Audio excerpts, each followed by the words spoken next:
So I'm just going to try and do this fairly quickly. We have a 3-year study going on. I'm just reporting some means from the first year. And because we were looking at, well, and actually I'll keep going. This originally started out because we had put out a kidding mentoring booklet. We had a SARE grant to do some mentoring projects. And so we put out this mentoring program, and we were really surprised. We had experienced farmers come to us and say, I want to be mentored. And we were going, well, this is for beginning farmers, new farmers, and you can pass that around. And they said, well, I'm just getting sick of how much time it's taking me to deal with birthing. There has to be a better way. I know there's experienced farmers out there who are doing, getting the same results I am, but spending a lot less time at it. And I feel like each year I'm spending more and more time. So that was what got us initially started on this, and also in interviewing farmers.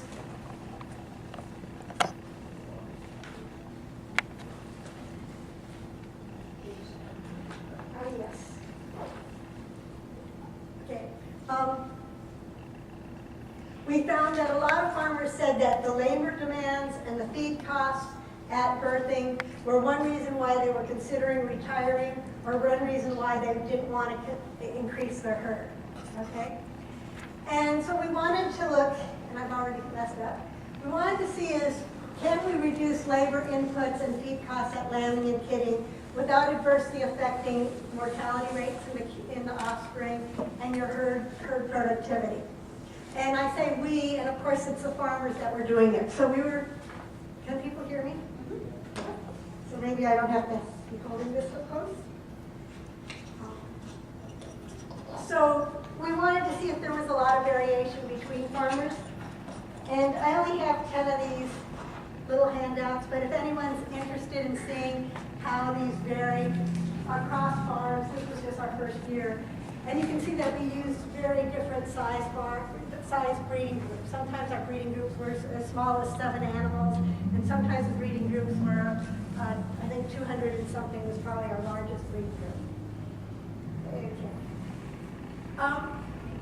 We wanted to know how much does labor affect your kid and lamb mortality. And in the winter of 2009, which is the only year I'm showing here, and we were working primarily with only with experienced farmers the first year. We found that some farms worked an extra 12 to 15 hours a day during birthing, as compared to other farms that worked as low as 2 hours per day during birthing, and yet they were similar herd sizes, they had similar productivity as far as weight gains and stuff, and very similar mortality rates. Okay? What size herds were you working with there? It really, really varied. There were some farms in the winter, you can look on those sheets, but probably the winter there was, I know one of the sheep flocks, or a couple of them were about 100 animals, and we had flocks that were as small as I think 12. Some of the goat herds were as small as 12. So we haven't run any significance on these because we decided we really had to do 3 years worth of work, and some of the farms continued all 3 years, some came in at different times, and we have to look more at litter size and different things like that would be having an effect. What we did find with these experienced farmers, and I have to say that this has continued over the next couple of years, is that actually when we would see high mortality in the lambs or the kids, it was almost always an unexpected disease problem or metabolic disorder. And the diseases we had come through in the last 3 years were Cache Valley fever in one herd, iodine deficiencies in one herd, floppy kid syndrome in one herd, and an E. coli outbreak in one herd. And that's what would get these experienced farmers, unable to, they were sort of uncontrollable things. In each case, they changed things around the next year. And in 2 cases, the farmers were getting enough sleep or in one case at least, the farmer was getting enough sleep that he was very quickly able to identify his E. coli problem, locate some E. coli antitoxin, get his vet to okay it off label, and stop the problem within a week period. But he had, I think, 200 and something goats or something on there during that. So what does affect, how much labor you're going to spend? And one big thing is in the wintertime, in this climate, people tend to spend a lot more time, and this was per dam, how much time. So for the whole birthing period, that they were spending from the first one who birthed in that springtime period to the last one that birthed in that springtime period or whatever. So winter lambing or kidding definitely takes a lot of time, and the assumption usually is that you're going to get extra prices for lambing, or if you're a dairy, you're going to be wanting to lamb in the winter to keep your milk curve up, probably.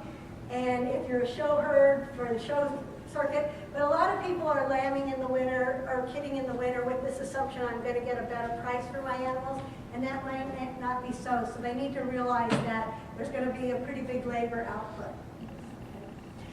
During the winter, the bulk of the time during actual birthing was spent during, checking for births and assisting births. People feeling that they had to be there really quick, and often they were working with facilities that just weren't really suitable for winter lambing. And that would really add up the time, because then they felt that they had to be there at every single birth. Versus we had other people who their kids or lambs could survive in that barn for 4 hours, 6 hours without a person checking in on them. Things like getting the dams ready for kidding or lambing, or getting the facilities ready took very little time. And as far as actual feed tasks, creep feeding, if people did creep feeding, took very little time.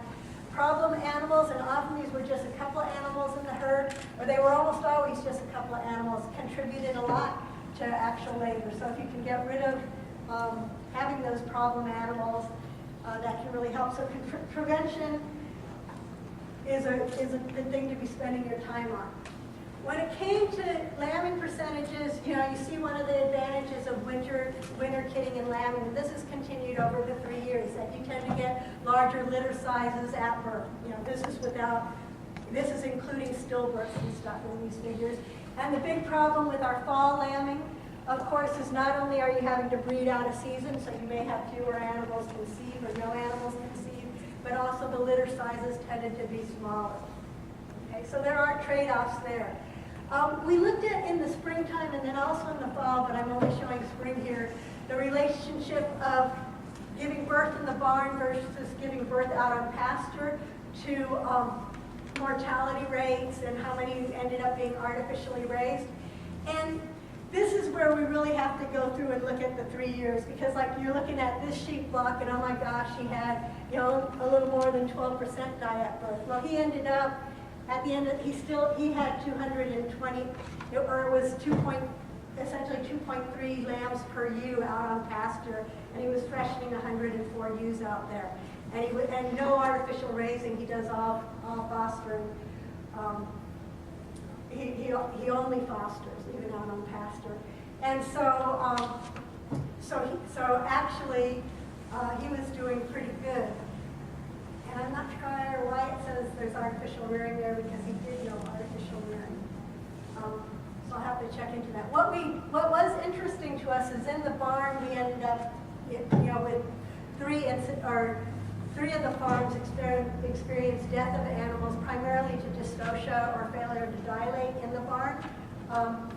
And so for people who are thinking, gee, my animals are going to be a lot healthier out in the barn than out on the pasture, my ewes or my does, actually for the adult animal, often being out there on pasture where they can really isolate themselves and not be disturbed, works very well. And as I said, we had some really large herds out here and had no death out of animals. So if we look at pasture birthing, one of the big advantages of it is feed costs. And the reason the goat herds here tended to, or we had about a $15 difference in the cost of feed per doe or per litter with the goats, and then it was more like $35 difference with the sheep. And this was because in the goat flocks, most of these goat herds actually went out to pasture a month or a couple of weeks after kidding, versus in some of the sheep flocks, in some cases they didn't go out to pasture at all.